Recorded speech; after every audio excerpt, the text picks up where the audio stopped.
kinak semdol kake mofaseda.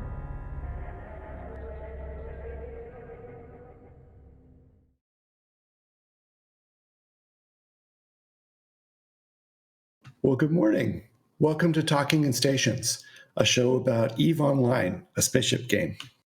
If you're watching us live on Twitch TV, we also have a podcast version on talkinginstations.com and wherever you get your podcasts. We also have a YouTube hub with videos on demand, and that's at youtube.com/talkinginstations. Today we have Invasion Episode 43, entitled The EVE Vegas Recap. Join us to hear why. I'm your host, Carneros, and I'm joined today by four panelists. Let's say hello so our podcast listeners can get a sense of your voices. Let's start with Elise Randolph from Habitual Euthanasia in Pandemic Legion. Hey, how's it going? It's good to be back home. Great to have you.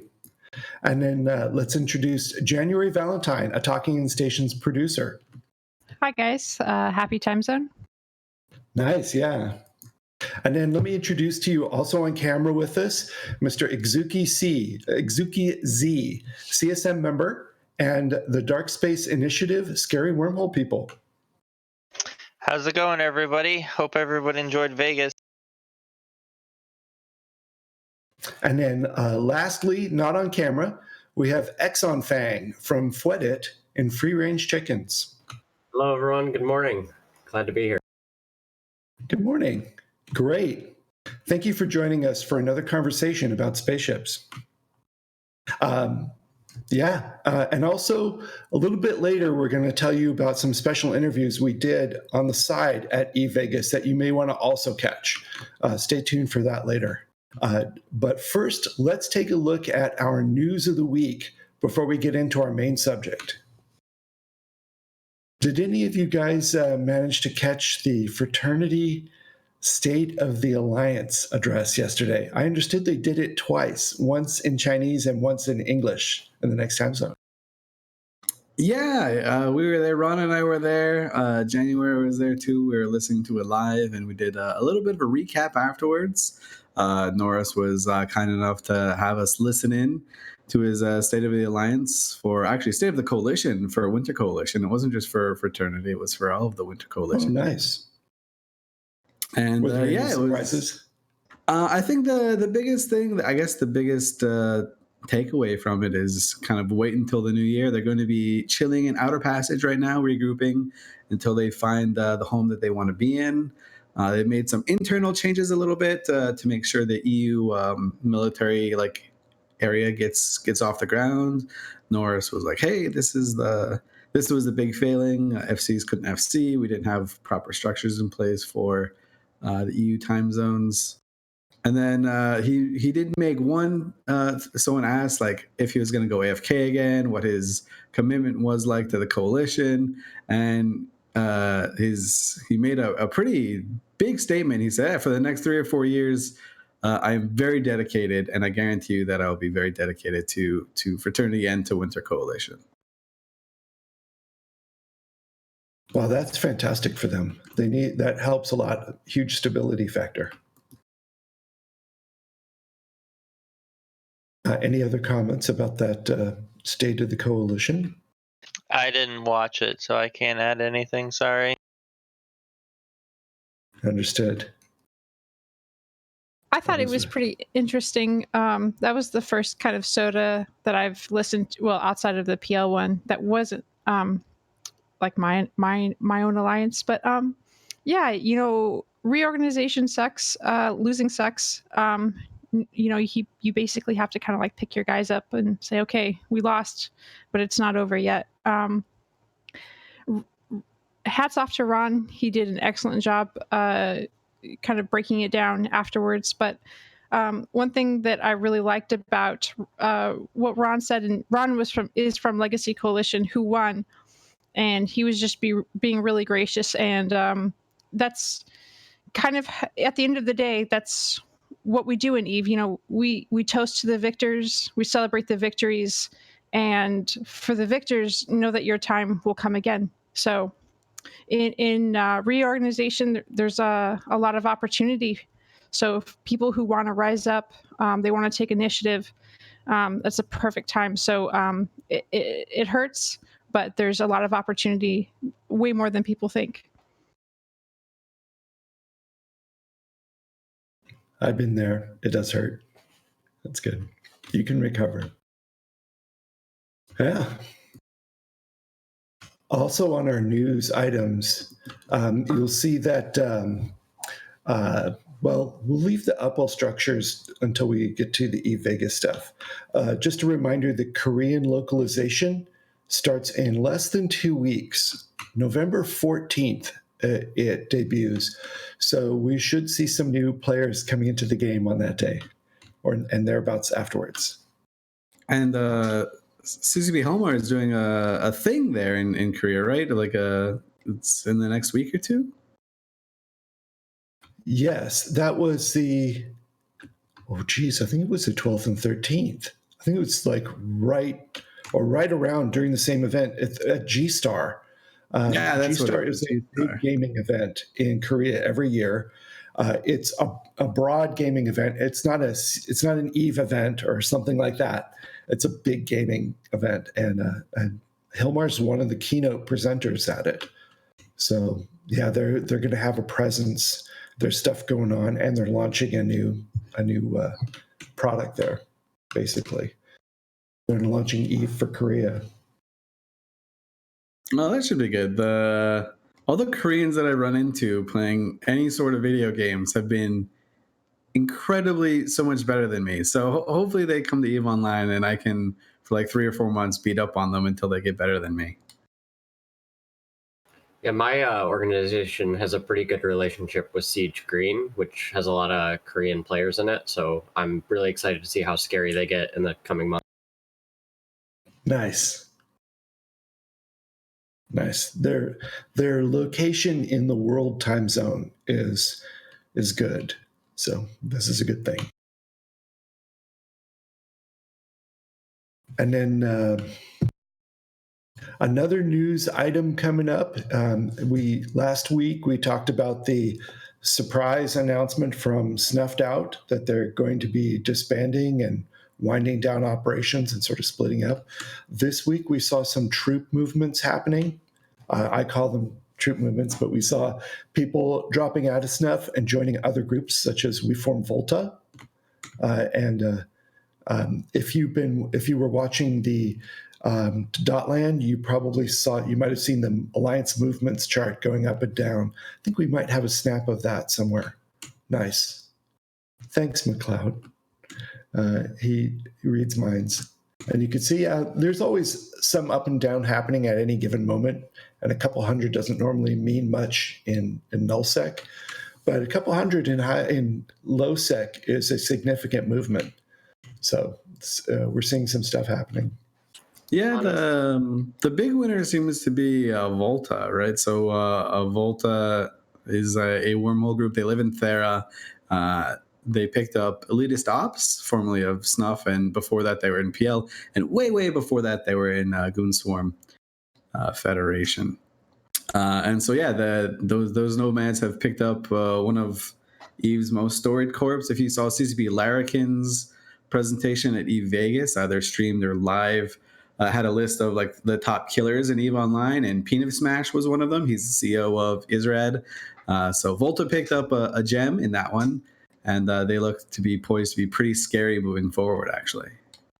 That was just a fun presentation. Sitting watching as it was really enjoyable watching all the people's reactions as the stats kept climbing, and you saw people that I think must have thought they were going to be on the thing getting disappointed as the numbers kept going up, as well as I think there was at least 1 or 2 people that were up on the chart in the room, like doing this, watching their names watching that climb up until they either fell off or were still there at the end. I never really got to see who was who, but I know when he was all done, there were some people like jumping up and cheering. So I'm guessing 1 or 2 of them must have been in the crowd. Yeah, that was definitely a fun moment. I know the number 1 pilot. I know we're on a bit of a segue here, but the number 1 pilot was Muck Barovian, and he was actually Hero Cup special to go to that presentation. He didn't know that he was going to be mentioned in it. He just wanted to watch it really badly. So that was a good moment for him. Other corps that are moving around from Snuff. Adversity. Everyone's kind of wondering where they're going to end up, to see if they're going to give the kiss of death to any other alliances. Nope, they're going back to their own alliance, Psychotic Tendencies. So we'll see if Tissue will have with this huge void in Nullsec, if Tissue are going to fill that gap at all.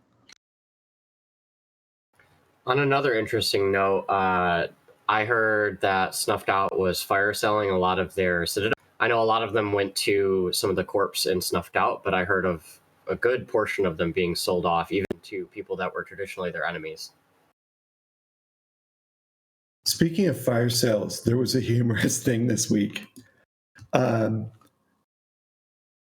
big blocks get a regular allotment of high-sec war decks that are generally more or less meaningless because we don't live in high-sec, and it's not much of our lifestyle. But one came through, and it looked like their whole purpose for war decking everyone was to ask to buy any fire sales going on, because the name of the group that attacked us was "Wish to buy all your fire sales? Please read Corp Bio." So they came up with a new way to spam everyone with a ridiculous commercial message, and they did it by naming their corp that, and then war decking, declaring war on a whole bunch of groups. That's actually really clever, because everyone sees those messages when they log in. Yeah. That's good. Especially now that it's got the little notification in the top left. You can't forget about it. Oh, I've got it too. Want to buy all your fire sales? Read Corp Bio. I had no idea. That's amazing. Yeah. So welcome to emerging player behavior as not planned for by the game developer. Anyway, that's funny. So just give them a free plug. If any of y'all have a fire sale you want to make, or want something that looks like a fire sale, feel free to read their Corp Bio and see what you're missing. Anyway, you mentioned fire sales, so I went off on a tangent. I apologize. So we have something going on, and it's not in Empire space or in Nullsec, but it's been happening in Wormhole space. So Exuki, tell us what's been going on in C5 and C6 space recently.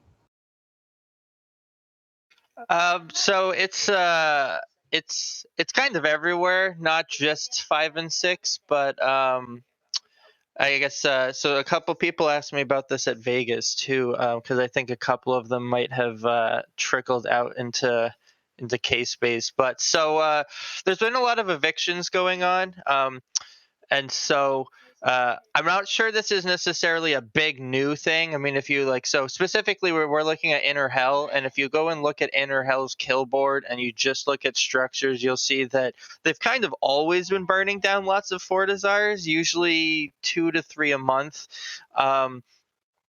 Normally, and so this is hardly a just Inner Hell thing. Burning down low power structures is one of Wormhole Space's favorite pastimes, since we can do it much quicker than everyone else because our timers are much shorter, as well as all the loot falls out. So everybody loves to go poke the loot pinata to see.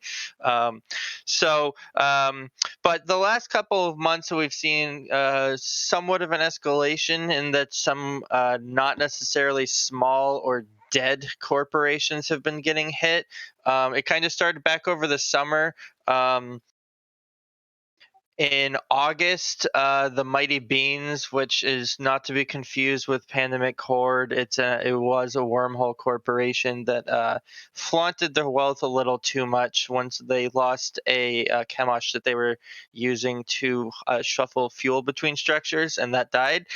And that invited the wrath of several different groups that said, well, these guys are not super great, but they have a bunch of expensive things, and the feeding frenzy began. So shortly after that died, Interhell, along with some of their other favorite friends, came in and burned down that system. And so that this was a real wormhole corp that actually flew around, had fleets, PvP'd, that just got steamrolled. And then following into September, actually they killed the Keepstar. There are or were actually Keepstars in wormhole space. I think that might have been the last one, and it was actually in a C2. A mostly dead corporation that's been in wormhole space for years, called Spatial Instability, also known as Nomex. They had a Keepstar. They've had one for quite a while. Now they don't have one, and Interhell and a lot of different groups were in there blowing it up. And this was just Noir was actually contracted to go help them, but as I think we actually had a discussion on a previous episode that lightly touched on this, the Boosh meta meme is pretty real and makes fighting on structure grids a real pain, especially in wormhole space where the numbers aren't as obscene usually. The defenders actually had a fleet that if the two fleets were to actually duke it out, the attackers probably would have lost, but they just ignored the defending fleet mostly and just ran around circles blowing up the Keepstar.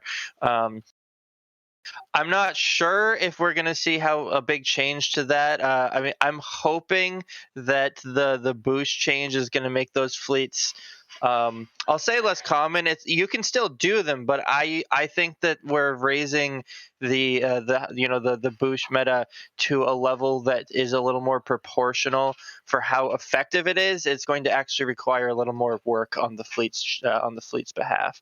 So. No other really big, huge, noteworthy ones have happened since then. Wholesale, a corporation you might have also heard of, did get evicted on the 25th. They lost to Prometheus, Fortizar, along with looks like about 5 other forts. But at the end of the day, this was just a structure bash. Wholesale's been dead for months. I'm actually amazed that no one else came in to go smack the loot pinata any sooner. For how many structures died, there was no fight. They rolled over, self-destructed everything, and lost out all their stuff. That was also in a C2. This is just Interhell is one of many different people out there that's doing this. Some people asked me if the Halloween event changed anything, and I thought I would take this moment to just share the knowledge that wormhole space structure bashes actually always drop all the loot. There is no loot fairy for the player hangar containers. They drop everything. So I think it was mentioned at Vegas that they thought wormhole space would be burning each other's structures down a whole bunch more often, but I think that might have just been a misunderstanding because we already had 100% loot drop. So if CCP wants to double it and make it 200%, we'd probably be fine with that as well. But structure bashing, I don't believe, changed substantially during the Halloween event. Yeah, those wormholers need more ways to make money, We're known for being poor hobos that can only afford the cheapest of ships. So anything that anyone can do to help would be appreciated. I find it really interesting and kind of unique to Eve that it's like a wildfire. It burns down like the dead and the dying stuff, and then in a couple of months you'll see new corpse coming in and seeding those wormholes and building up again. It's a great cleansing meta that Eve has. I mean, I think it helps that our timers aren't as cancerous. A low power structure can go from I started shooting at it to it's already dead in 12 hours in wormholes. If you time it right, if it is already low power, I only have to shoot it 12 hours before the whole timer, and I shoot it, it goes in the hole, I blow it up 12 hours later, and it's gone. And then even even a full power structure is 48 hours. I shoot the shields, I come back for armor, and then if I did it right, then I'm only there for 48 hours tops. systems with more structures is where you generally hear people complaining that if you've got to stay for like a whole week because every structure has a different hold timer, then you might have to stick around for quite a while. But if you're not super bothered about not hitting every last thing, you can be in and out pretty quick. I like that wormholers complain that when they have to stay there for a whole week to kill a structure. Well, so the main reason for that is in wormhole space, when you're trying to do an eviction, your standard operating procedure is to try and keep everyone else out, which is what the term hole control refers to. And so, when we go in to do an eviction, we roll all the connections, we camp the one connection that's guaranteed to have, or two if it's a C2 or C4, and we enforce making sure that no one can get in or out. So it's not just shooting it and waiting for a couple of days. It's depending on how actively putting up a fight the defenders are. It can be very actively needing to constantly be watching, constantly be closing, watching for new wandering wormholes that just came on in, and we've got to close those right away. Plenty of lazy evictions have been ruined by someone finding it and the attackers not closing it quick enough, and then next thing you've got third parties or fourth parties, and things get messy. So it's a little. If you want to do it right, it can be pretty effort intensive to actually keep a hole locked down for days and days on. Good explanation. Speaking of the trick or treat event that people were talking about they were talking about incorrectly with regards to wormholes. So if you're not familiar, if you haven't logged on in a little bit, if you just haven't turned on your computers in Vegas, there's a trick or treat event where 100% of the loot drops from any player ship that you kill, or any player ship that dies, in fact. So there's one alliance in EVE Online that is like, they saw this and they're like, hey, I've got an idea. And you saw the little cogs turning. The alliance is named Hog Hitmen, and they just went through and they war decked 180 corps and alliances that they just saw traveling through their home space. They just made a list of all the corps and alliances that were traveling through their home space, and they're like, yeah, we're going to war deck these guys. So as soon as the trick or treat event started, these 180 war decks went out, and they just started brawling with people. I kind of got in on it too. I saw that they were flying around, and I had a ship in the area, so I flew over, and I've been having a lot of fun with those guys. They're not the most experienced PvPers, but they seem to really like fighting rather than just not fighting. So a few times they've had like neutral logistics, or not neutral logistics, but in-corp logistics that they haven't used just because they know that would have stopped a fight. They didn't use any Blackbirds or anything that they had flying around. They just brawled us, like battleships on the undock or on the gate. Me and some like horde guy that I found were flying together, and then me and we kind of met up with some Black Legion guys that were in local randomly. We're like, hey, let's get together and fight. It was like a pickup game of basketball. It was great. Yeah, can I just say I absolutely love this new event. I love that they're doing these 2-week events. They're giving groups like mine and groups like that group that Elise just talked about reasons to undock and reasons to get out there and blow people up. I know my guys I haven't been too active this week, but my guys have been doing gate camps basically every single night, going out roaming, trying to get kills, just because the possibility of getting that awesome Abyssal Rolled module or whatever cargo they have is just such a good motivator for a lot of dudes. CCP Rise actually tweeted on Halloween that he checked the stats on player deaths for October 30th versus the previous 3 Wednesdays, and it's up between 20 and 40% from the averages of the last week. So there are a lot of people who are very, very motivated by 100% loot. Hey, you guys got to pump those numbers up. Those are rookie numbers. Wormhole Space taking the cake at 39%. Now, question. The 100% loot drop also made for some shenanigans on zKillboard, where people deliberately undocked ships and suicided them with lots of stuff in their hangar, hoping to make a big number to show up on zKillboard and look pretty. This is a side effect of the same trick-or-treat event. Does that partially spoil the fun for you guys? What are your thoughts on that? So I saw Code also, I'm sure, having the time of their lives because when they suicide gank, not only do they get all the stuff out of it, but they can just loot all of their own wrecks and just do it again with like losing 0 ISK. They were losing minimal ISK before. Now they're losing actual 0 ISK. So I'm sure Code were really happy. I noticed a lot of people not wanting to move stuff through Empire Space and freighters and jump freighters. Just because they didn't want to get suicide ganked. So I saw a lot of people actually using what are they called? The hauling contracts. I saw like a massive uptick in them. I was talking to some dude who apparently haulers have like this hauler community that I had no idea existed until like a couple days ago. And they were saying the amount of traffic that they're getting has gone up like 500%. No, and then but some of the a lot of the haulers are also just taking the week off.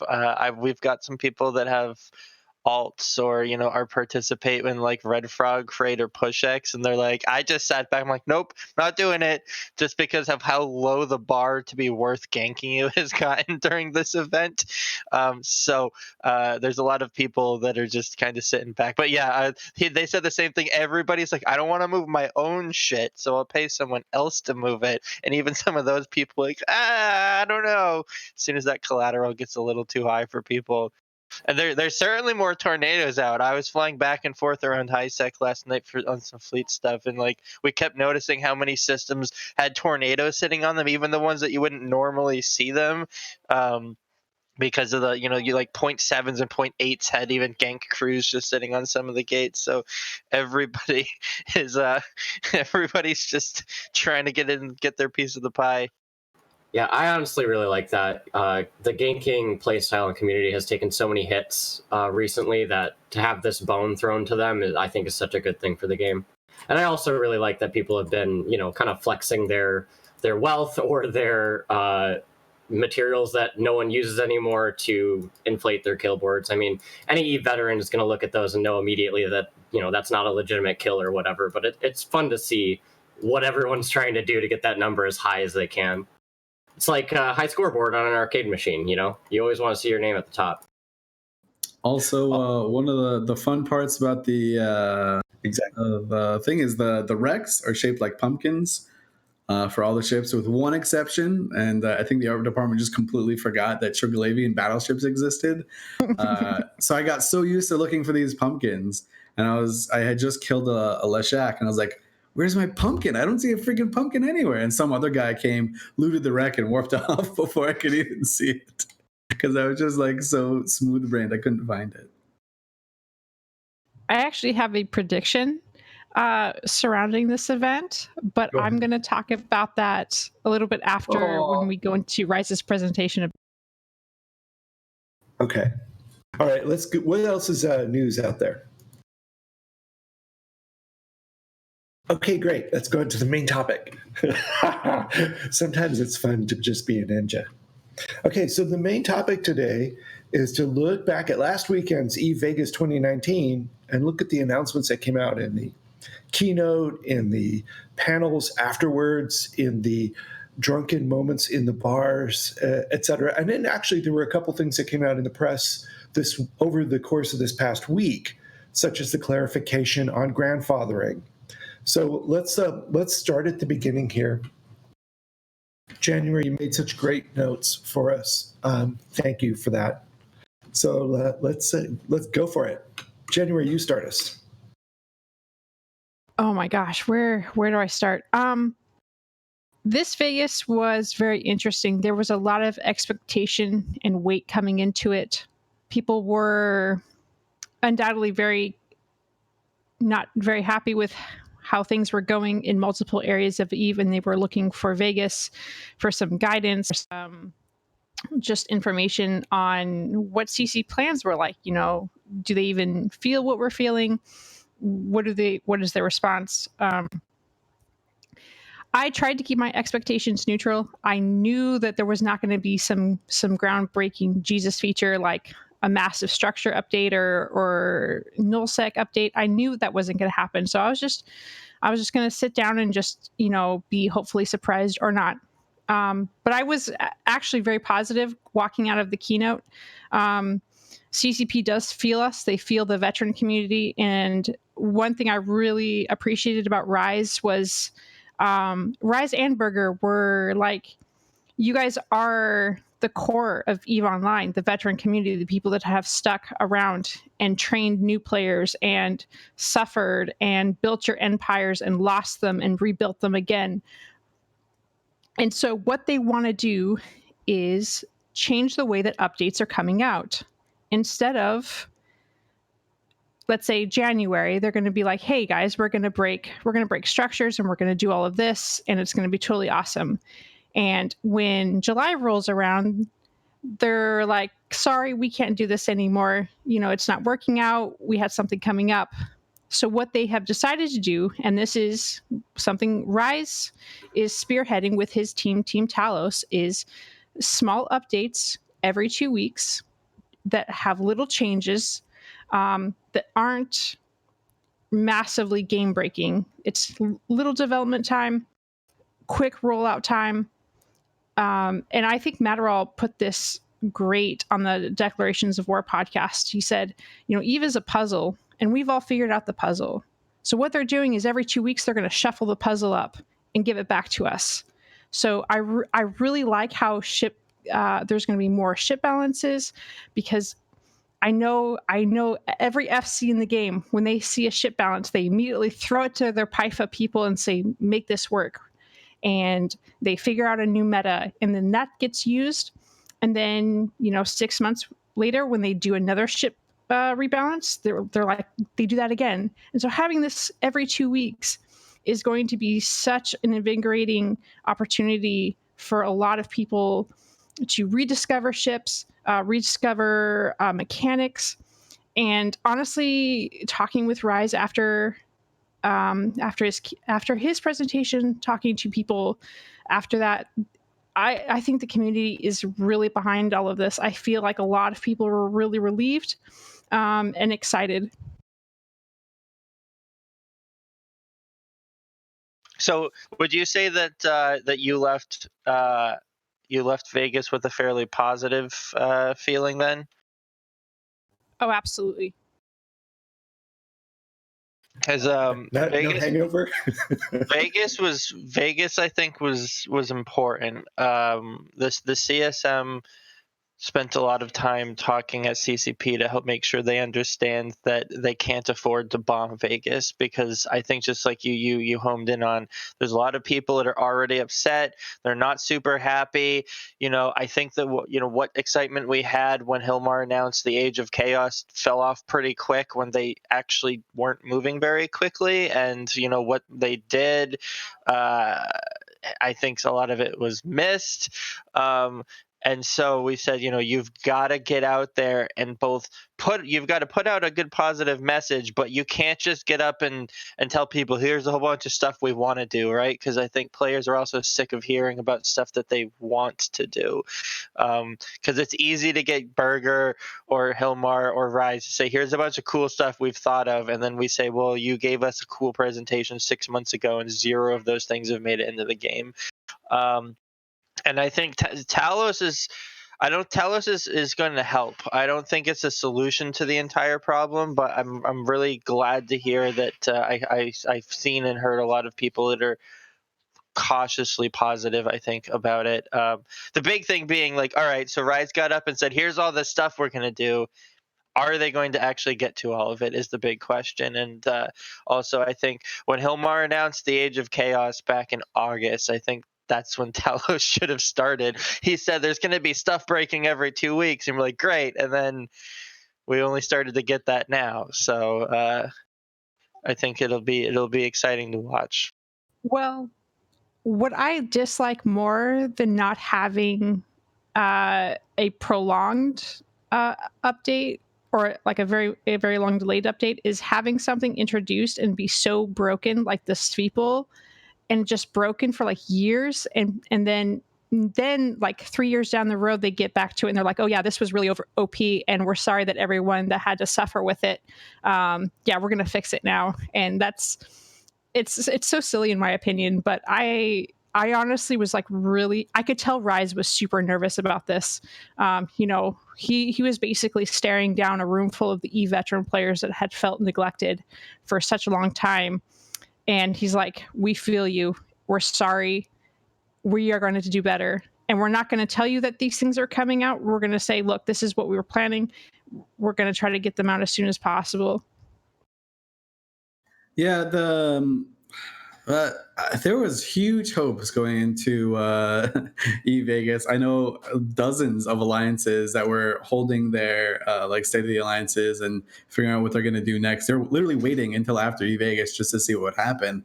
And you know, the keynote, CCP Burger did a great job, but I've heard that before. Like I literally have heard everything in there before. I was like, all right, this is good. Whatever. At least it wasn't bad. And then CCP Rise's presentation about Team Talos towards the end of the whole thing, or I guess it was on the second or third day. And I thought he absolutely nailed it. Like just completely nailed it, not only in the content of it, as January was saying and Exuki was saying, but also in the tone, right? It was very much like, hey, I play this game too. This is what I think is broken. Here's why we haven't fixed it. It's a shitty excuse, but this is why it went this way. It's not like we're completely ignorant to these issues. And then he went with like, oh, here's what we're going to do to fix it. It's not going to be tomorrow. We're going to put this out in small changes. You've seen it before. We're going to keep doing it. It's not like we're just announcing this thing and then we're going to do it once. We've already done it a few times. We're just going to keep doing it.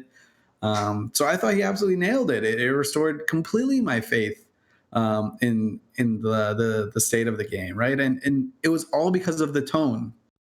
It felt like they weren't trying to give us a pitch or some sort of statement for the media to consume and put out there. It was directed towards the players, and I thought he just absolutely nailed it. It was probably, and I've been to every single eVegas, and I've missed one fan fest since like a decade ago. And I thought it was the best presentation I've ever seen CCP put on, like full on. And I said that the Sunday after I had saw it. And I was like, maybe I'm being a little bit prisoner of the moment here. So I had a week to sit on it, and I absolutely agree with it still. So props to CCP Rise. I know it's kind of, we get into those tricky situations because he's not alone. Team Talos is a group effort, but because he's the face of it, we want to associate it to him. But I know it's all the people on Team Talos. I have no idea who they are. I can guess who they are, but shout out to you guys, and thanks for doing kind of what we want, and just to let the players know that you aren't just some out of touch game devs trying to have fun. He's doing good work for this company.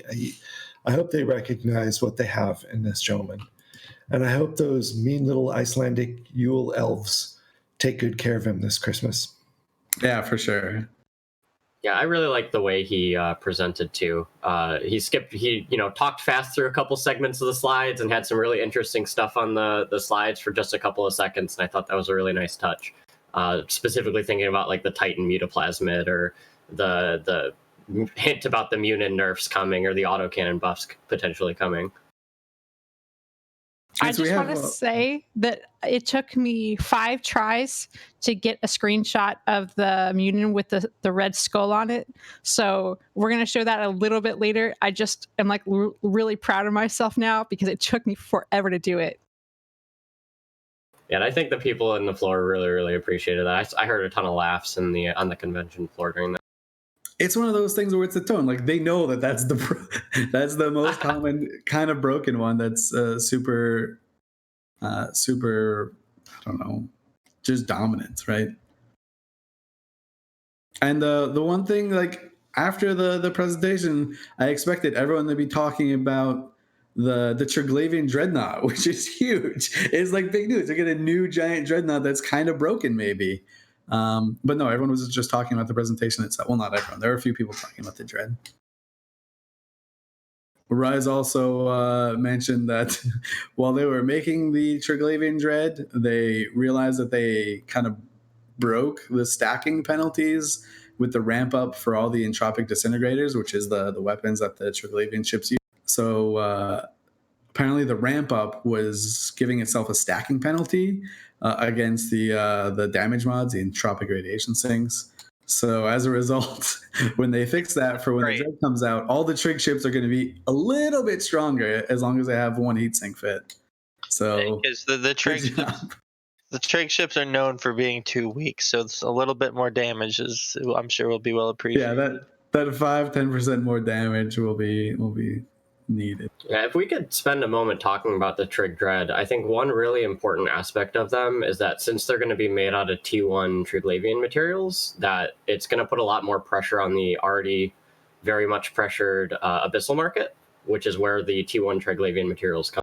So if you've had a Abyssal fit that you've kind of been neglecting because of Triglavian invasions, it might be a good time to revisit that and start doing some more Abyssals. Yeah, that's good money. I tried to buy an Ikitursa the other day, and so I was like, "Oh, let's put up a buy order; it'll be fine." And then it's just in the last 3 days, it's gone up like 80 million. Yeah, they're going to get way more expensive. It's a good investment opportunity right now. I just don't want to fly it and lose it, honestly. I'll mention this again just for people that haven't peeked at it yet, or because I got a lot of people shouting at me during the Vegas stuff. The damage numbers that you see on CC for the Trig Dread are placeholders, and you don't have to be screaming about a 60,000 DPS Dreadnought. That's not how much damage it's going to deal. I mean, can't it though? That would be dope. I'm not sure Eve needs 60k DPS dreads, but I guess It's just pushing the power creep just a little bit. Just a little bit. I'd be interested to see, since they have the nuke bonus and the remote rep bonus, if you're going to start to see Trig Dreads being used unsieged more. I don't know how viable it'll be. It'll really depend on what the stats are, but I thought that was a pretty interesting aspect of them. And I did want to just circle back really quickly because I realized I kind of poo-pooed CC Burger's keynote presentation. There is one thing in there that is something that I personally was waiting to hear, and that was something because when the CSM minutes came out, right? I know a lot of veteran players focus in on just one tidbit. It was we're going to spend the majority of our development time on the new player experience rather than veteran life, right? It was something like 80-20 or something, some weird meme that got stuck out there.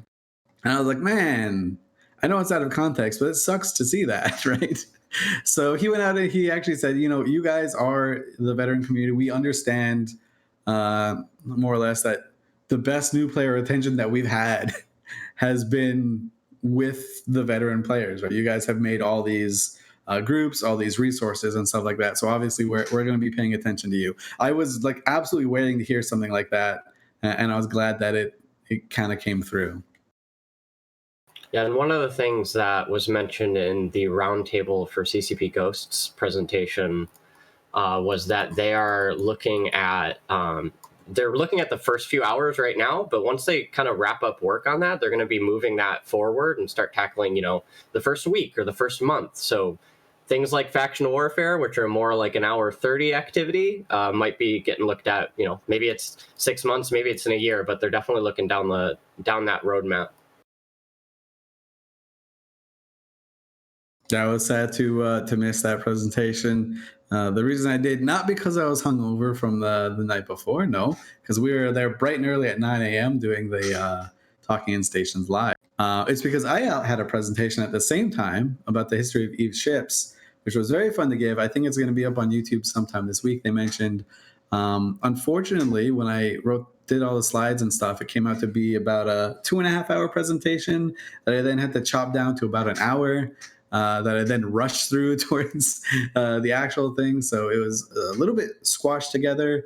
So I think Matterall and I are going to redo the presentation to kind of supplement what was going on there. Yeah, you can see I was worse for wears there. But we're going to redo the presentation and put it up on Talking in Stations. So if you guys are interested in what it was like to fly ships back in 2003 or what the landscape might have looked like if you were playing Eve at the time, that will be up there. probably in the next week or two.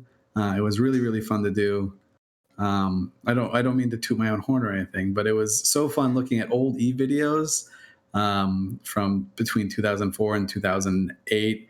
And there was this like one time period where everyone used the same exact song in all of their Eve videos, and it was like some dubstep song, and it was awful to hear like the 100th time. But it was still fun to watch all the Eve videos and all the shenanigans that the players got up to. Yeah, from everyone I heard that watched that presentation, they were really, really satisfied with it. I didn't get a chance to watch it at the convention because I was at the roundtables, but definitely something that you all should go. Yeah, it was so dense, the schedule. There were like so many things that everyone wanted to go to at the same times. It kind of felt great, right? So it didn't feel like there were just 3 dozen presentations going on. There were like, I don't know, a dozen that you really, really wanted to go to over the course of 4 days. So you got to pick and choose exactly what you wanted to, so there's no empty space. Yeah, it was hard. It was really hard picking which one to go to. There was a lot of heated debate over which presentation everyone wanted to go to, or, I know in my alliance we ended up splitting up into different groups multiple times because we just had so many good things to watch. Yeah,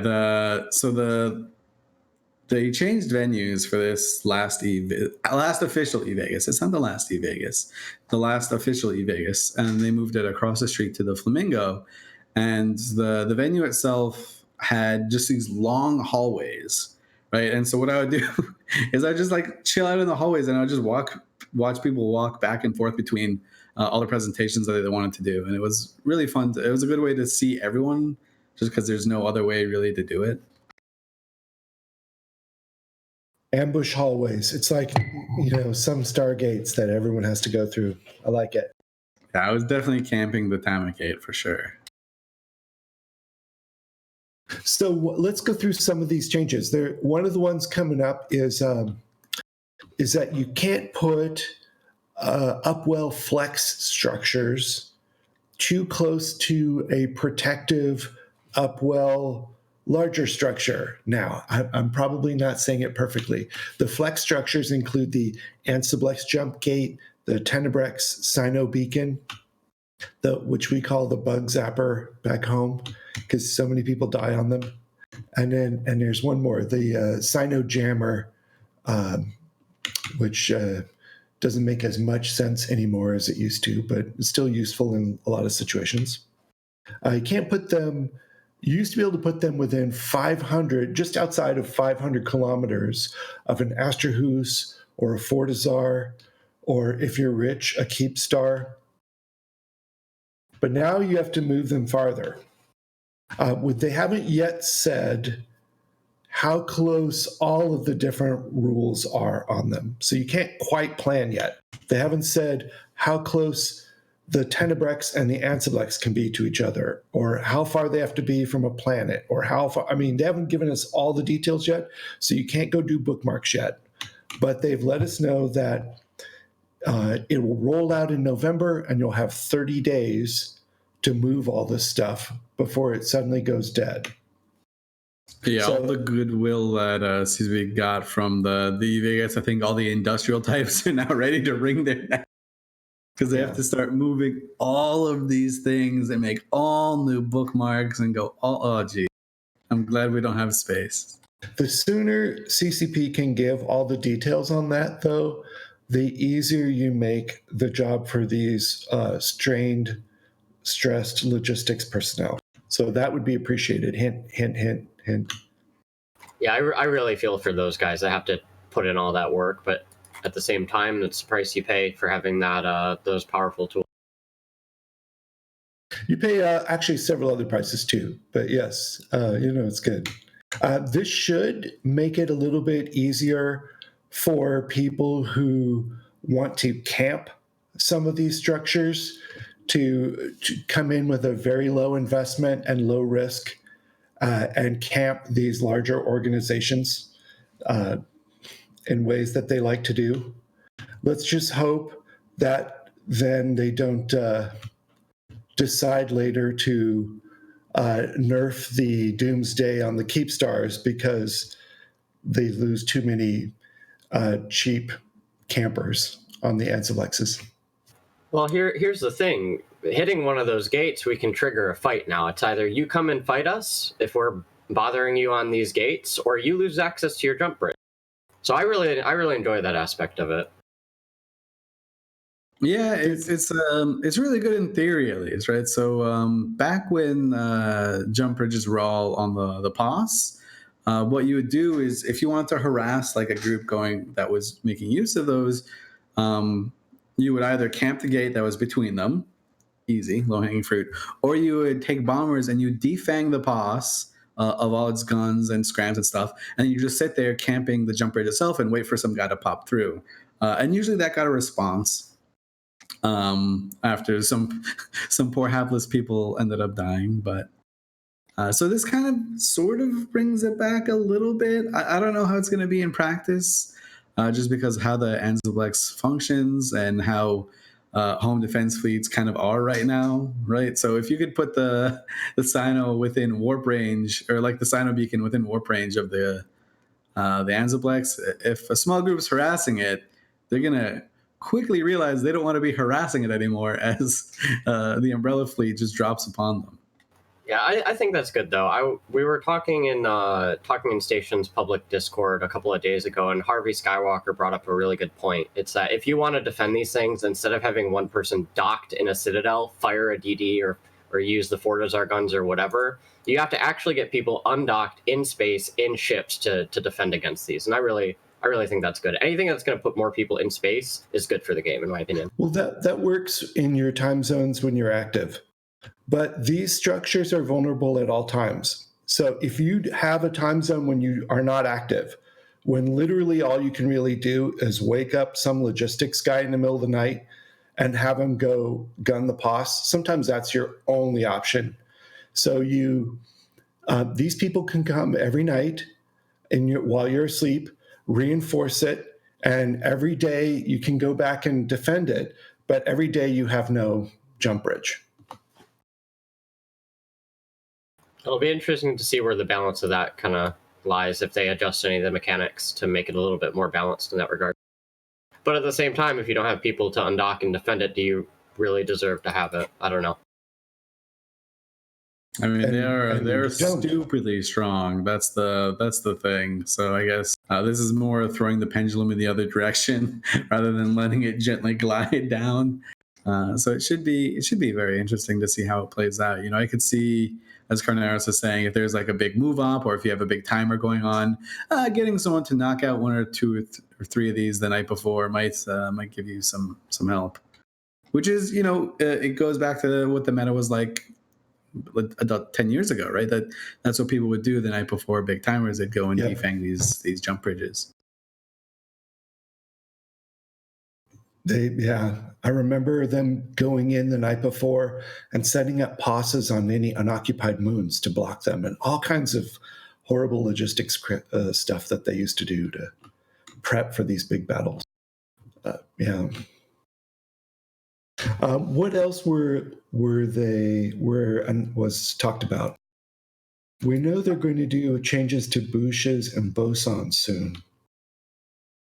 Yeah, there's actually there are a lot of really cool small things that made it into CCP Rise's presentation that I saw was like a direct effect of the CSM existing. One of my favorite ones was like, I'm sure Izuki did all of this, right? Or was the reason that came in, it was the no MJD ratting anymore in wormholes. That was a huge thing that I think would just could have gone unnoticed for a year or until another like active wormholer made it on the CSM. So that's why it's always nice to have a wormholer on the CSM for reasons like that. Obviously, the biggest change, as Carneros mentioned, was the Boosh mechanic being tweaked. So now only 25 people around you, a random 25 will be taken from each Boosh. So from each command destroyer booshing around.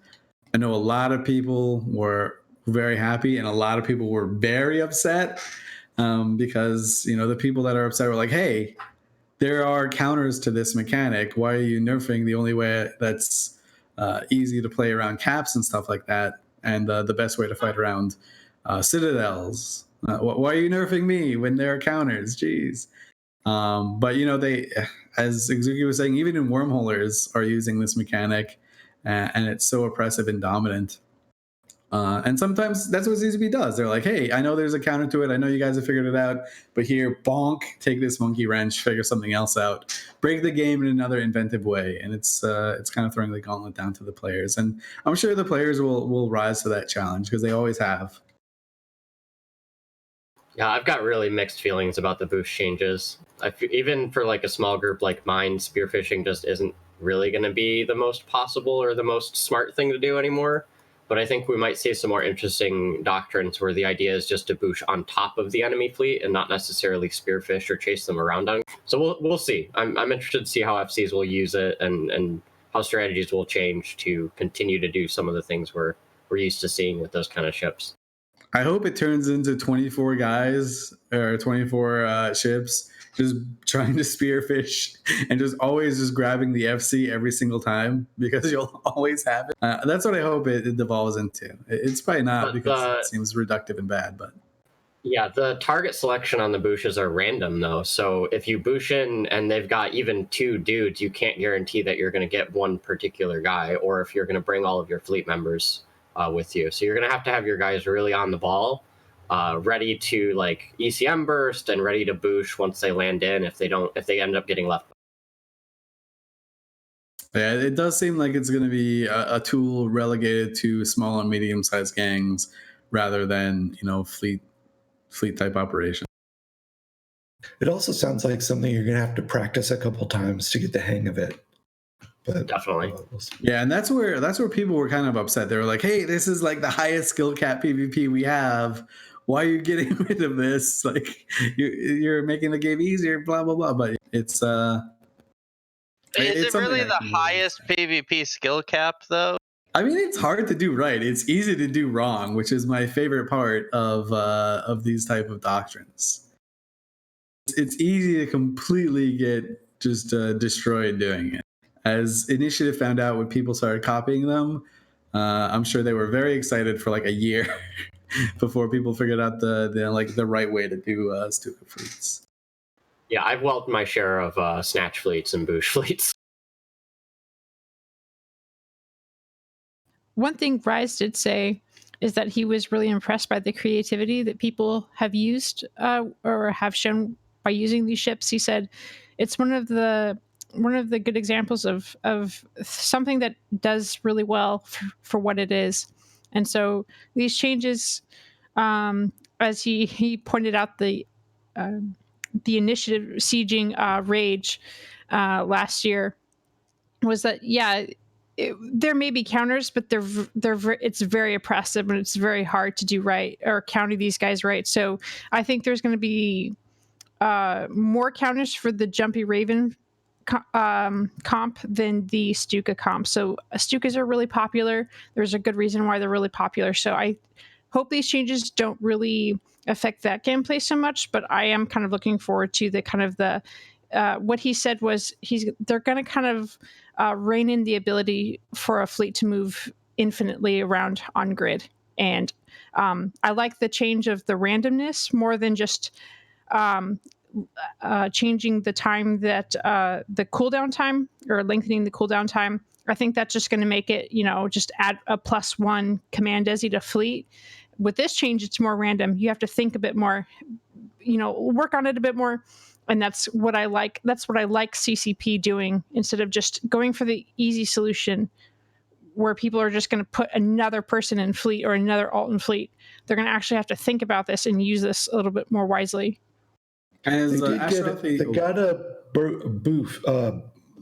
a buff also though. So they got a nerf to mobility, and they got a buff on damage.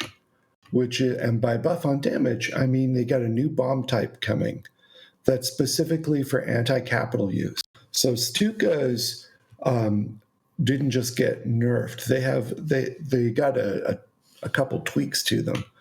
Jumpy Ravens, basically got nerfed a little bit. Nobody likes Ravens, but Ashrathi in chat does make a good point. Since this is a Team Talos thing, it's not just going to be left on the ground for a year. It's a number like 25. If they say, oh, wow, we completely screwed up here, let's make this 50. Or like, oh, wow, this is still oppressive, let's make it 12. They can tweak with that number relatively easily and get it out in a 2-week expansion, or a 2-week update. So it's something that they can definitely dial the knobs on if they see that it's way too broken, which is something that Team Talos is hopefully aware of. I know CCP Rise was on the team initially. I don't know what they're called when they introduced the MJD, just a concept of the MJD destroyer. So I'm sure it's an issue close to his heart. He doesn't want to see it completely die out. So we'll just have to see how the games react. I'm curious to know what Pando thinks of these changes and how he's doing. I bet he's super sad, right? Because he views it as like not easily counterable, but a fleet that has a counter to it, and a really, really good way to fight kind of oppressive super cap umbrellas and to fight on a capital grid. Like, this is the best way to do that. I'm sure he's a bit sad. For those players who don't, or those listeners who don't know this insider talk, Pandorelica is a famous fleet commander from the Initiative who is closely associated with this Stuka doctrine of ships jumping around the grid with the micro jump drives and attacking things. I think he invented it. Did he invent it? It came from so. the Initiative. So before Stuka's, it was the Snatch fleet, which was just command destroyers, and I think retributions and other assault frigates.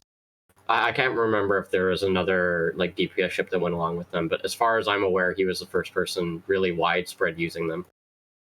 Yeah, they definitely popularized it, and they definitely honed it down to like its most perfect form that you see right now.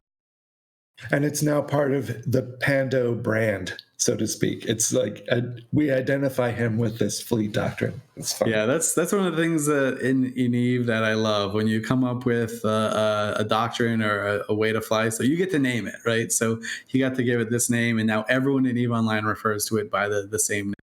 It's one of those things that you leave an indelible mark no matter what happens in the future. So at the same time they talked about the Bushes, they talked about bosons. Can someone tell me what the nerf is to the bosons, or have they not told us yet? I believe it has to do with the signature radius of it. So it applies worse to littler things and better to bigger things. Okay. Someone correct me if I'm wrong on that.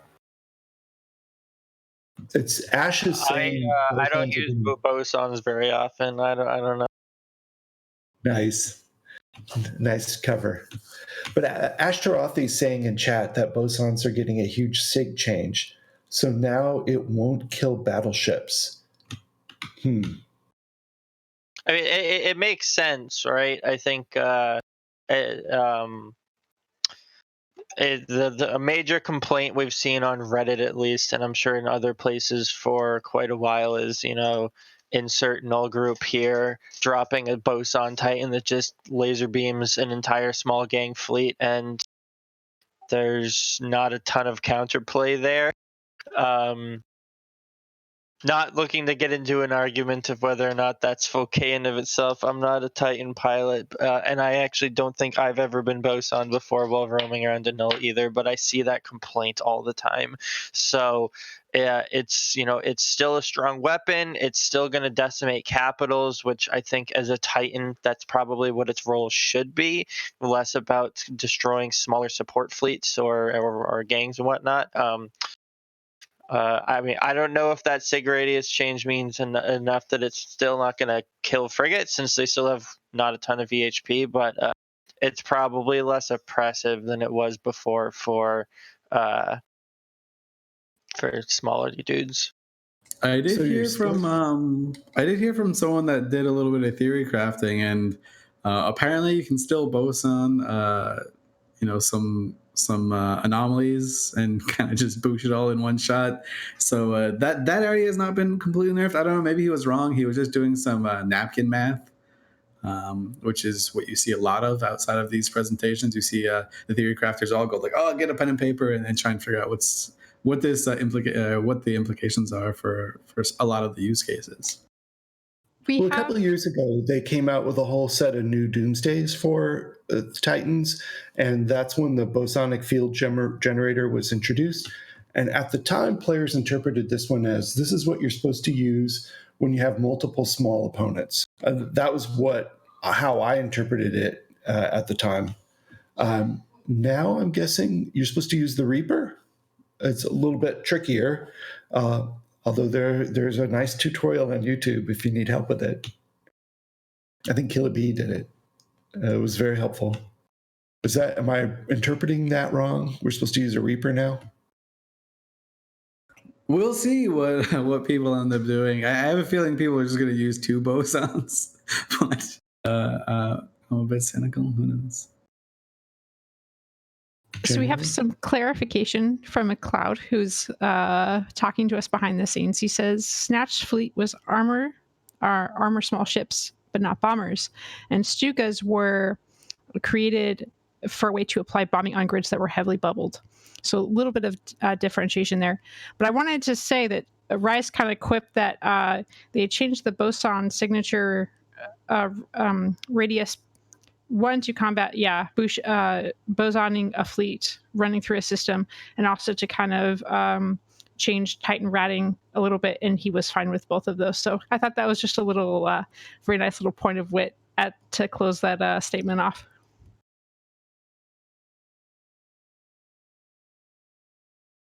Nice. Okay. And then there was I have to go into the next part because you have that great screenshot. But the next section was sort of a rapid fire set of changes that he threw up briefly, and Rise is teasing us a little bit during the presentation by throwing up some quick things that you're supposed to barely catch with your eye. Wasn't that fun? It was certainly difficult to catch the screenshot. I will say that. Producer McLeod, can you throw that up for us? Thank you, sir. That was fun. So you get to see in the bottom right corner, for those folks listening in on our podcast who can't see the visuals, you're driving, don't wreck your car. He starts to throw up a bullet point list. And the first one says ship and weapon buffs. And then maybe one nerf. And there's very briefly a picture of a Munin shows up, and then a red skull on the, think of it. I think they're gonna buff it. We're gonna buff the Munins so it becomes the Reaper of PvP. Much scary. Nice. I've been hearing a lot of people complaining the Munin's too weak, so Munins and stealth bombers are too weak. They need buffs. I think it'd be better if both of them did more damage, went faster, probably better range. I'm pretty sure I heard Elo crying from his hotel room from the main presentation room. But the rapid fire update, he just flashed a little. He just had a few blurbs. They're probably the big tease is they're going to work on autocannons, I believe, Tech 2 autocannons. He said a Minmatar weapon system. There was much teasing there. And he goes, maybe one nerf, and then he like flashes that Munin for like 1 second, and then the room just kind of went wild for a little bit. I mean, Elo flew Munins when they were garbage. He'll fly them when they're garbage again. It's he'll make it look good. Like that's we're talking about Panda and Stukas. Like when you just know a doctrine inside and out, and it's got the indelible brand of yourself. You know the exact limitations of what you can do. So he'll probably just be happy that he'll have all the Munins to himself. Good interpretation. All right, what's next? Okay, so do we want to have a discussion about the roadmap thing? They couldn't really put out a roadmap. So they kind of put out a roadmap to a roadmap, which ironically... It was the blurry picture, right? They put up the picture of the roadmap and then blurred it all out. Do we have a screenshot of that too? I see some cool screenshots. Yeah, so Right, just take to your time. explain that, they're trying to get away from let's show you a year worth of changes of what we want to do, because they're starting to realize that things end up changing priority a lot more often than a year roadmap allows. So they want to show us more, and that they're going to show us the next quarter coming up, and they might show us the quarter after, like the name of kind of the theme of what they're thinking of, but they're not going to give us as many explicit details as they've given us in the past, because they quite frankly don't want to let us down. They don't want to promise something that they can't deliver on, so they're kind of moving down how far ahead they're allowing us to look. The player psychology in the active player base right now is different in different parts, depending on how excited you got about the chaos changes and what your gameplay style is and stuff. For the folks who live in nullsec and are empire builders, like my background, a lot of the players interpreted part of their reaction to the chaos thing was to feel the rug pulled out from under them and to feel less secure about investing long term in what they're doing in Eve. So they had an emotional request, which was give me back some more security so I feel like I can invest in this game. And they interpreted that as give me a roadmap. So one of the things I think I can paraphrase the Mittani in a recent meeting saying, talking about what CCP needs to do at eVegas and saying, we need a roadmap. We can't, there's not enough time for you to make a roadmap, but you can at least make a roadmap to a roadmap. And that's Is that your Mittani impression? That's my Mittani impression. I mean, if I close my eyes, I wasn't sure who I was on this podcast with. I thought maybe I was on a different show. Just picture a burgundy colored shirt and, and attractive ladies in little black dresses and on either side. And it's just like him. Not at all the Mittens I saw at Vegas. I don't think I saw ladies on his arms at all the whole weekend. They were always dudes. Well, that's at Vegas. I want to say that so I watched the Meta show yesterday, and I really agreed with him when he said, look, even Imperium doesn't have, a year-long roadmap. We have these long-term goals that we want to constantly strive for, but we don't know what we're doing, it changes from month to month or even week to week. So it's pretty unfair to put that on CCP when they have so many things that they want to work on. Of course, they have long-term aspirations, but it's kind of unfair to expect like this game-changing thing like every month. When even the players don't even think like that, they're like, they take it kind of like a day at a time or a week at a time. So I thought that was a really good analogy. All right. What are some other highlights here for this? Do we want to talk about CCP Ghost presentation about Eve as a friendship machine? So before we move on to that, I kind of want to touch upon the structures and timers slide that they highlighted. There's a screenshot in the show notes if McLeod wants to bring it up. So I know this is something that a lot of Eve players feel pretty passionate about how structure timers seem a little bit out of whack in the balance department. But they acknowledge that they're looking at it. They understand there are some pain points with structures. They don't have anything concrete to share right now. But on the slides, they mentioned that, tether reinforcements and incentives are all on the table. Maybe something to do with low power, maybe even reworking power systems. So like the low power mechanic, having every single structure go into low power once they reach the final timer might make for some complications in balancing it going forward. So they might look at adding maybe a third power state to structures. So there's a lot of talk around that. There's a lot of stuff on the table, but there's nothing concrete they had to share with us. CCP, if you're listening and you're working on that low power or possible third status thing, don't forget Ansiblex jump gates. They're opposite pair because a state change happens to one Ansiblex jump gate if its paired partner gets reinforced on the other side. And don't forget to think that through as part of it. Thanks. But yeah. Yeah, sometimes you don't need more incentive to kill the structure in terms of loot or in terms of drops or whatever. Sometimes just making them easier to kill is going to be enough incentive for groups to go out and shoot more.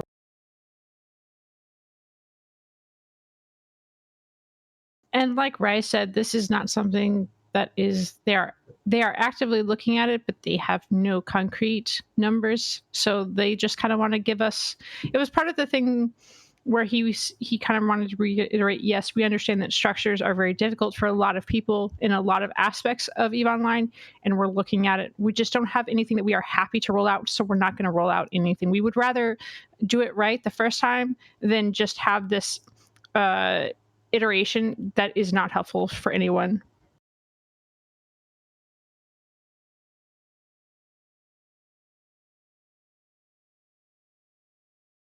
All right. So CCP Ghost got up and did a presentation. Well, wait. No, the Friendship Machine, was that Ghost? Was that part of the same one where he talked about the new player experience? Yes, yep. Yes. Yep, that's Ghost's Okay. thing. I always enjoy his presentation style, and I always feel like he does it's very compelling to sit and listen to the whole time. I feel like that is part of what CCP was trying to do with the whole chaos thing. I actually don't think they were trying to break up the I don't think they were trying to break up the game and refresh it as much as they were trying to build stronger bonds between the players. That's my personal theory. I have no evidence to support it other than guts and listening and stuff. But I think that. Go ahead. Well, I mean, so as guys really homed in on, the statistics are extremely clear that player-to-player interaction is practically just it's part of the core reasons that players stay. Players that end up joining fleets with other players, the likelihood that they continue to play EVE skyrockets. Players that go run a mission with another player skyrockets. Just the likelihood that they stay in the game is significantly higher if they interact with other people, ideally in a positive way. And so I think that you're absolutely right that CCP is trying to figure out how can we, without negatively impacting people that don't want to do some of those things. Maybe there are players that are joining the game and they have no real preference. Do I want to go do stuff with other people? Do I want to play around with this or that? Those people, they're easy to push down, and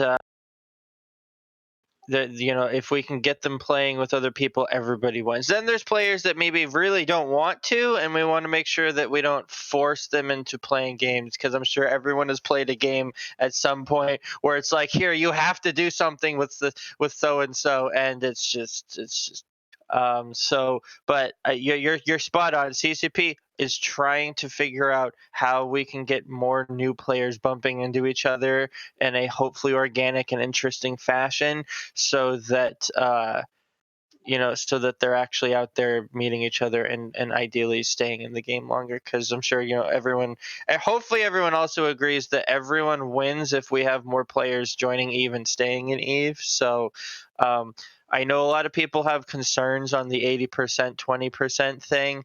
The CSM had a lot of concerns on that, and Ghost has been driving a substantial amount of that. A lot of the work they're doing is based off of what Ghost showed you. Ghost clearly has spent a lot of time digging into what makes people stay, what makes people leave, at what points do they suddenly make decisions about whether or not they're going to stay in or whatnot. And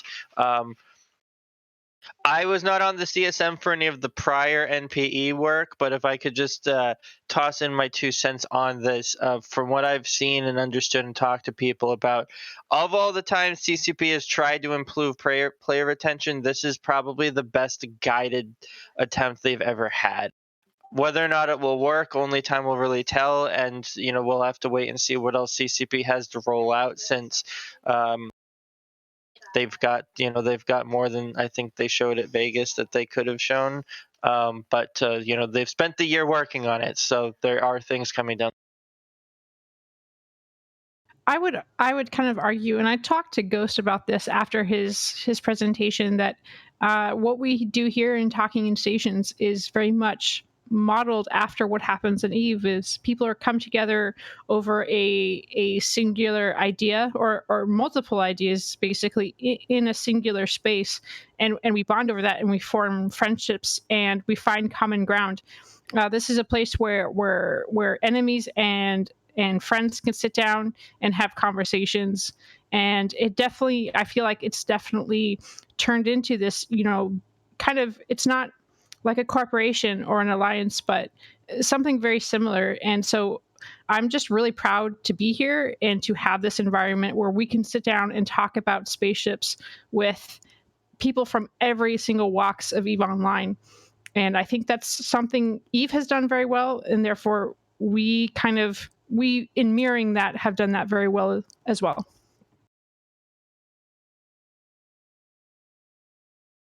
I think, yeah, in my own alliance, I haven't seen social bonds strengthen because of the chaos, and I don't know why not. Because I think the theory is really good, and I would hope that would happen. And I don't know if if the cook pot needed more heat first. I mean, I don't know what part, if I'm not leading correctly in some way to catalyze that behavior to occur. I mean, I'm not sure what the formula needs to be to get it to occur. I've never gone through military boot camp personally. So I saw little bits and pieces of it on different alliances that I kind of peek in at through different characters. When Blackout happened, a lot of the smaller roaming groups were like, "Hey guys, we're getting the band back together. Like, get all your boys. This is just a great way to kill ratters and stuff like that." And I saw fleets grow from 4 to 5 to 15 to 20 up to 40, and people were having a good time. They were playing games together, they were playing other games together, and they were just having a wonderful experience. But as we kind of dissected quite a bit on the show as Blackout was happening, the people that were supposed to be the hunted had this terrible feeling because they get, the pendulum didn't just have a nice little swing, an arch back from safety to danger. It just kind of got thrown into full-on danger mode, and people were thinking, "Hey, I got nerfed. This is bad. I hate getting nerfed." And nobody likes feeling nerfed, right? Like, everyone hates the feeling, and we got to see it, go the exact other way when Blackout ended. The people that had a taste of the Blackout, that were having the camaraderie, having the good times, as soon as Blackout ended, they were like, "Oh, I hate this game. CCP ruins everything all the time. Blah, I hate it." And they just stopped, right? So I think it has a lot to do with the play style that you do more than the type of leader that you are, if that makes sense. It does. So yeah, it was really fun. Not fun. It was actually horrible, but it was very interesting to see the people get really excited about something, and then just to have it taken away. They reacted the exact same way that their prey reacted, and a lot of that was kind of lost on them in the moment. I've talked to them after the fact, and they're like, "Yeah, looking back, I see the irony there." As they were crying about the Blackout, we cried as soon as it ended in the exact same way. But also in the same way that no one likes to be nerfed, no one likes to be told that they're wrong, or admit that they're wrong. So I just want to give a shout out to CCP Signal that has joined us in Twitch chat. He's watching Talking in Stations right now with his Signal Junior. So welcome. I want to give a shout out to Exuki's cat. That sounded exactly like a dog earlier when he was talking. Could not believe that she could do that. But yeah, thank you, CCP Signal, for joining us in there and chatting. He mentions tackling the churn of new players coming into the game and what a challenge that is. I have a game dev bias, which is every game has churn. Every game out there has churn, and my goodness, that's like tackling Everest to try to. You can do things to improve it, but you're not going. I don't see any way that you could remove it entirely, or even come close. But hey, sometimes CCP tackles huge challenges like they're just a normal thing to tackle. And I'm sure you see this a lot in your alliance as well, because you've been an alliance leader for quite some time. The amount of churn that happens at the highest levels, it's not only at the new player levels, like when these people that are content enablers, as CCP Sequel used to call them, they have to invest so much time, they burn out, like they're gone from year to year or every few years. There's a whole new host of people that have to step up and fill those roles. That's the biggest challenge. Exactly. It's the reason that we see so many of these alliances, eventually fall, right? Because it's easy to say, this alliance is run by this one guy, or like the Imperium's run by the Mittani. So as long as the Mittani's around, everything will be fine. But the amount of turnover that happens within the ranks, within like the different layers, the logistics people, the just everyone, it's absolutely insane. And you don't get to see it too well or at all if you can't peek behind the curtain. It's so much easier to just to say, those guys are stable, right? They're the same people all the time. I see the same names. No, especially in PL, and I know NC Dot has this issue as well. There is insane turnover from year to year, where from one year to the next, like from 2009 to 2010, I didn't even recognize the alliance anymore. If I just took a snapshot of 2009 and then looked at 2010, there were a lot of similar names, but the amount of people that stepped up to do different things was just completely drastic. And that happens every year. Yeah. I'd like to point out something really quick. Signal said we've been hiding for a long time behind Eve is hard, but in fair, most of it is bad design. And I would like to show you something from Ghost or Burger's presentation, where he had 4 concepts that they're like their philosophy now is, and I thought that was just amazing, is stop the bleeding, fix the stupid. And I focused on those 2 because they're so catchy. And stop the bleeding is, stop the things that people are quitting the game over. And then fix the stupid is just kind of like the, face palm. Oh man, we should have done that, years ago, changes. And that's something that really popped out to me in his presentation is Eve is supposed to be hard, but make it hard for the right reasons, not for the wrong reasons. Yeah, there's a difference between being hard and being challenging, right? So Eve should be challenging, and that's where Eve gets its namesake. But just being arbitrarily hard is absolutely ridiculous. And a lot of times when CCP fixes some of the hard things and not some of the challenging things, the players go up in arms because we have like this shared misery that kind of binds us all together, especially older players. We remember the game when it was way worse than it is now. I was looking through some of the mechanics that existed even up until 2007, 2008. My God, what were they thinking? I have no idea. This game was a shit show. No offense to the people involved. It was actually still wonderful. But comparative to now, it was horrible. And a lot of the players that I hang out with is when those things get fixed, it's like, oh man, that was part of the Eve experience. And I try to say to them, hey, it's still hard. It's still a challenging game. But now we don't have to memorize these random keystrokes to get something to work right. And so we don't need that in our lives. It's fine. I think one of the important things to note on this topic is that even though they're spending 80% of their development effort on new players, like there has never been a better time to start playing Eve, especially with all of the new PvE content they've added.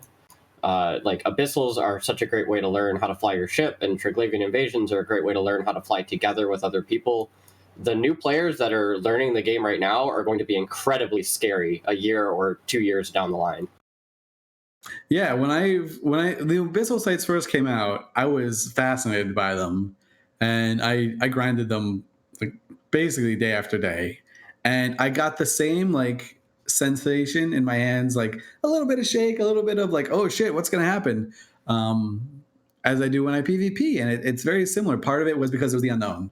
That's something that I think Eve does really well. When there's something that you don't know what it is, it's very exciting.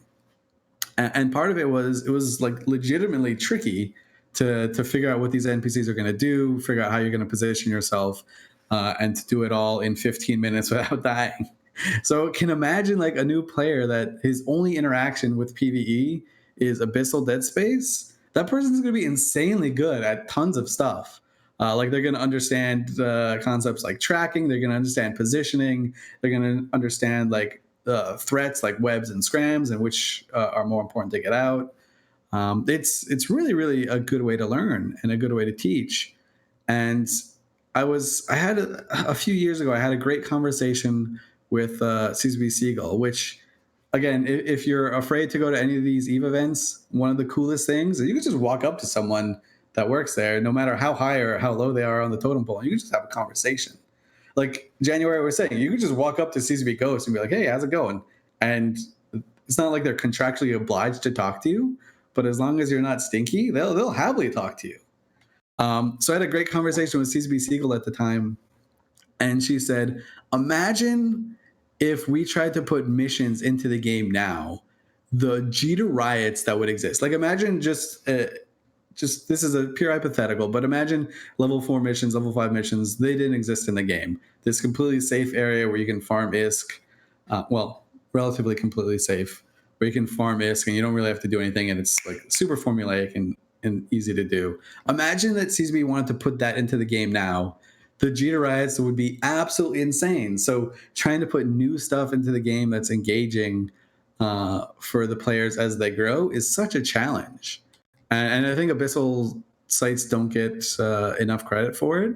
But I'm looking forward to the day where Abyssal sites are the PvE of EVE Online, right? Like remove the missions, like just like dial them down lower and lower and lower, make the rewards just completely worthless. Not ready yet. Not ready yet. I know. I'm just waiting for it in the next few years. Yeah, going back to meeting CCP devs, I when two humans who don't know each other see each other in a neutral social situation, you don't really know what the other person is open to socially and etc. Keep in mind that if you're at EVE Vegas, FanFest, a party at Gamescom or E3 Expo or whatever, if you encounter a CCP dev, they are emotionally open to you walking over and starting a conversation about EVE Online. They are. So give yourself permission to go up and introduce yourself. Tell them, hi, my main character is X. I fly with Y. I love EVE Online. Here's a thought I had. Tell them whatever you want. I think Titans should, tell them whatever you want.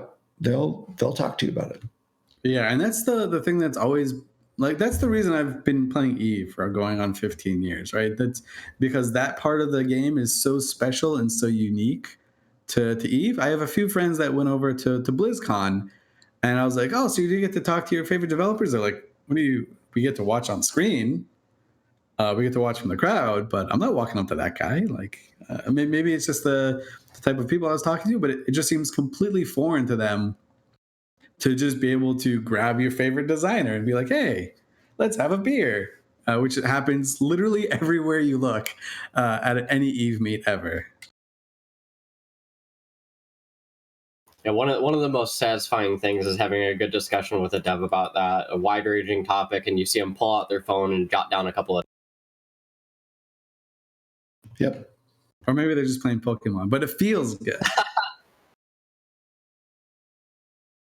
No, you can walk up to CCP Rise and buy him a beer, and you cannot do that with Ian Hazzikostas of World of Warcraft. No.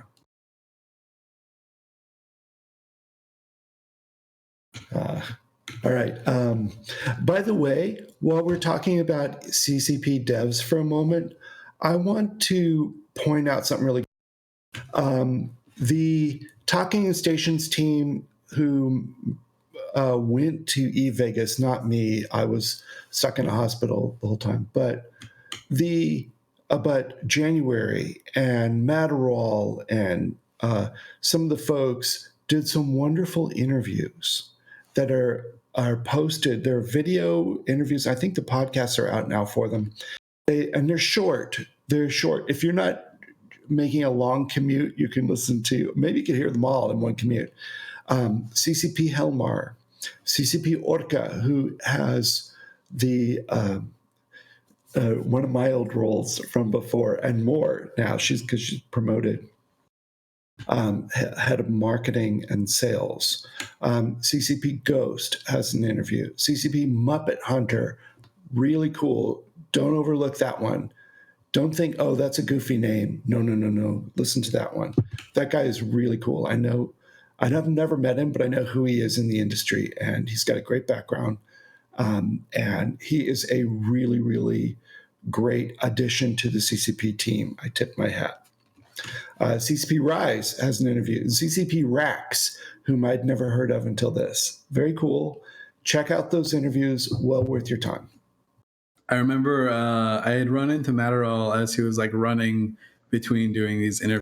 And he did the CCP Rise interview pretty early on in the thing. I think he did it on a Friday, maybe even a Saturday before Rise's presentation.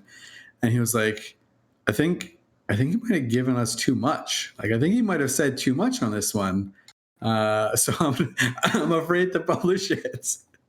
So it was really fun just to see the reactions. And CCP Hilmar wasn't even scheduled to do an interview, but he saw us walking around and he was like, "Oh, you guys! I remember you guys. Let's chat."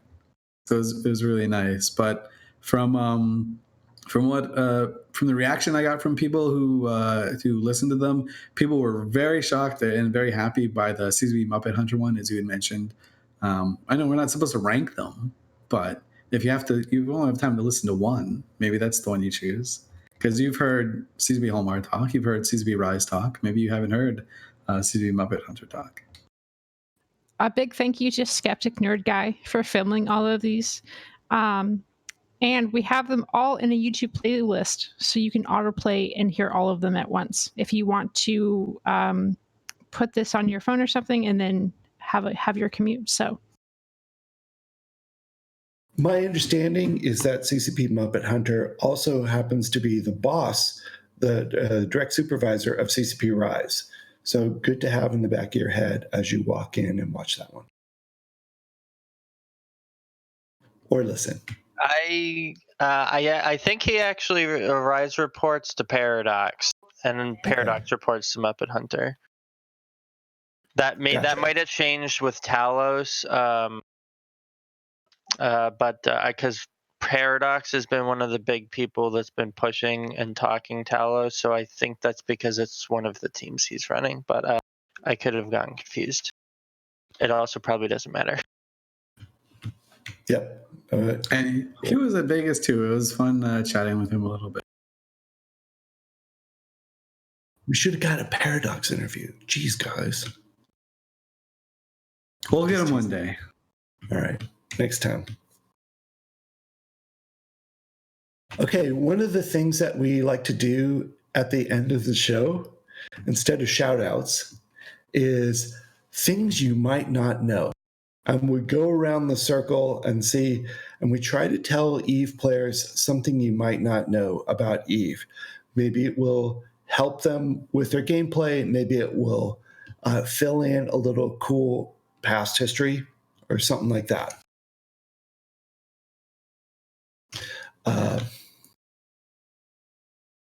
I can start. I can start to get people to buy some time. And this is something that I kind of knew, but I didn't really know. It was like in the back of my head because I had read it before, but I'd never really done any high-sec war stuff ever, apart from the one time that I war decked a group from a mobile game that was trying to talk trash. So I just war decked them with PL until they left me alone in the mobile game. Anyways, So if you have a high sec war and you want to give yourself links, you're like, yo, my little fleet could really use some links. The link ship has to be also at war with that same group. Otherwise, if they're like a neutral link ship, you won't get the links. They won't be affected on the other ships. So there you go. The more you know. Something that I literally learned yesterday. Something I probably already knew, but like didn't really store anywhere in my brain. So there you go. Your link ship it can't just be a neutral link ship. Has to be also vulnerable. Otherwise, you're not going to get any bonus from it.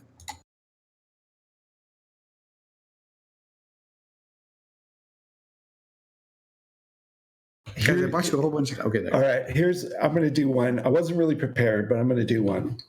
In the past couple weeks, the Imperium has chosen to move their staging system. Actually, not their staging system, just their staging Keepstar. This is going to sound really entitled and rich, and I apologize, but it's still applicable. The staging system for the Imperium has 3 Keepstars in it, which is overkill. I know that. Why would you put 3 Keepstars in the same system? But overlook that for a moment. They moved it from one Keepstar to another Keepstar that has a better situation. It points at a better gate. It has a better surrounding grid. They got to design it all over with a fresh, clean grid.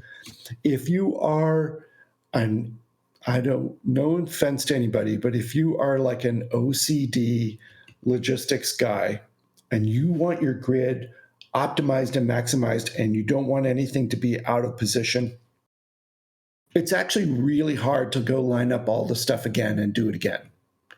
So they gave themselves a second chance. But the tip that I want to give to you is, if you want to move your stuff from one structure to another structure, one easy way to do it is just worry about the really expensive stuff. And then when you're done, undock from the beginning structure. Find it in your, what is that tool called? It is called your personal assets tool in your Neocom. Find the structure in it, right click on the name of the structure, and the bottom menu item is put all my stuff in asset safety. Then you can wait 5 days, and you have to remember this afterwards, but after 5 days, your stuff unlocks and you can transfer it to the new structure. It is cheaper than you think, and it is not worth your time to move all of the T1 industrials and T1 battleships and all that stuff that you got. No, just move the expensive stuff and then do the rest by, you do it on a Monday morning so it unlocks by the weekend. Do it when you're going on a trip or something like that. 5 days, but remember to go back to it, because otherwise it will, if you just let it go 30 days, you'll have to go get your stuff out of LowSec somewhere nearby and you will be bummed. Do not bum yourself. But yeah, there's an easy way to move stuff from one structure to another. You just won't have access to it during the 5 days of this move. I hope someone finds that helpful. I'll hop on in and share a quick another little tidbit that I've explained twice in the last 3 days, so clearly people don't know. Or in wormhole space, so when the structure dies, we actually don't have asset safety and everything falls out and everyone gets eluded. Everyone probably knows that part.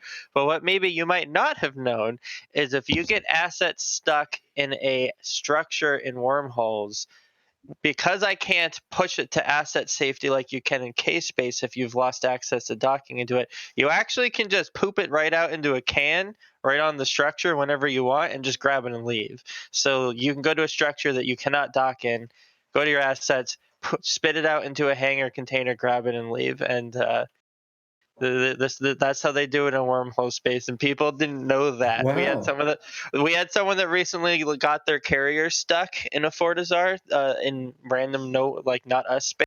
because he had to dock it and run to go get something else because for some reason the fort was public and then it stopped being public. And we were like, well, guess we're going to have to go blow up the Fortizar to get my Archon back. And then turns out you don't. Might blow it up anyway, but we don't need to do Wow. Archon. I had no idea. Mind blown. So I thought I'd just piggyback on yours since asset safety sounded like what the cool people were talking about. Dude, I am not the cool people. Trust me. Who else has a thing you might not know to share with the crowd? Anybody else? So I've got one on the topic of the Halloween trick-or-treat event where PvP Yes, kills sir. drop 100% loot. So you probably noticed there are a lot more gate camps going around. If you're entering low sec from a high security system, chances are there are people on that gate ready to kill you. You can defend against this by, there are some tools online. If you search if you Google search gate camp checker, enter in your route, it'll tell you if there are any kills on gates on your route. But if you're like me and you like being on those gates doing the killing, one important thing to know is if you want to have the best possible chance to catch people, you want to get your guy with the best connection to get into carries, and through sensor boosts and through modules, get his SIG or his scan radius to above 6,000 meters, so he will lock things in less than a second. If you have those things, you have the best possible chance of getting even the insta-warping ships from warping away from that gate. So good luck, whether you're trying to get past the gate camp unscathed or you're hoping for other people to not do that and to get a lot of juicy kills. Those two chips should help both sides out. Also, for the people in my corp, please don't get mad at me for saying that. My tip comes from Muck Bavarian, the legendary Pandemic Legion subcap FC. He likes to fly with this set of implants. It's a warp speed. It's a 6-slot. It's a warp speed 10% implant that makes you go warp 10% faster. It is really nice if you like small gang comps. You move a little bit more quickly passing through systems, and it's something that I routinely try to fly with, and it's very helpful. So thank you, Muck.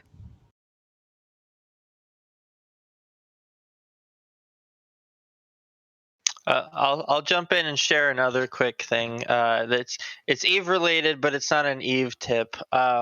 Simply because, in case a lot of people didn't know, this weekend had an Extra Life charity streaming event going on, in which, if you don't know what that is, a lot of gamers, and this is not just Eve, lots of gamers everywhere, basically just stream them playing video games for a long time. I think they're usually aiming for 24 hours.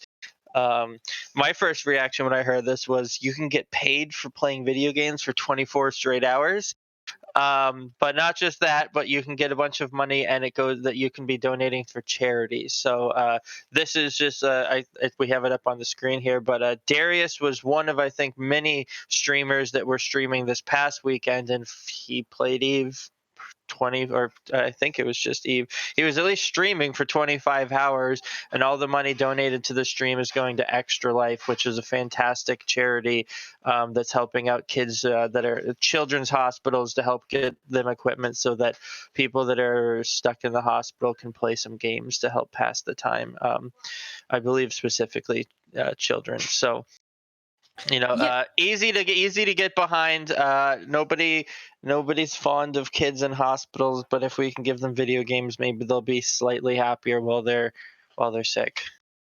Right. That is Darius Caliente from United Federation of Conifers. I always get it confused with like Pine Cone Squad or something, but he is donating to a hospital in Toronto, and he had a benign brain tumor when he was a child, so this charity is really close to him. So thank you all who donated, and it is a really nice thing to get behind. When we close the stream here in a minute, maybe we could ask our producers to drop the group, what do you call it, raid one of the charity streams if we can. But let's go ahead and wind down with that. Thank you all for joining us today for another conversation about spaceships. Thank you to our supporters on Patreon and Twitch TV and YouTube for helping make this possible. Much appreciated. And that's all for this episode. Thank you, and fly safe or smart.